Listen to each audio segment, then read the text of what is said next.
পড়াশোনা ওটা যেন তার জীবনে ছিলই না। বছর জুড়ে কেবল টিকটক, রিল আর ঘুরে বেড়ানো।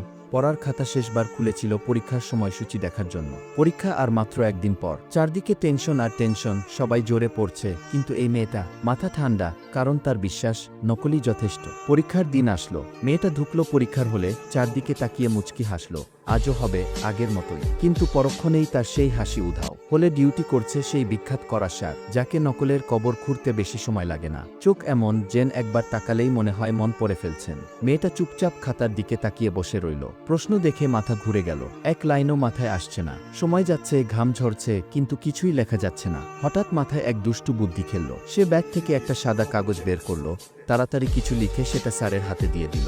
স্যার কাগজটা পড়লেন, মুখটা একদম গম্ভীর হয়ে গেল। কোনো কথা না বলে ধীরে ধীরে সামনে গিয়ে একটা চেয়ারে বসলেন, সোজা মেয়ে ওদের স্যারের সামনে। সেখানেই চুপচাপ বসে রইলেন পুরো সময়টা। মেয়েটা তখন হালকা হেসে ফিসফিস করে বই থেকে নকল করা শুরু করলো, ঠিক যেমনটা সে চেয়েছিল। পরীক্ষা শেষে সবাই যখন বের হলো, একটা ছাত্র কৌতূহলবশত মেয়েটার দেওয়া কাগজটা দেখল। সেখানে লেখা ছিল, স্যার আপনার পেছনের প্যান্ট ছিঁড়ে গেছে, সব দেখা যাচ্ছে।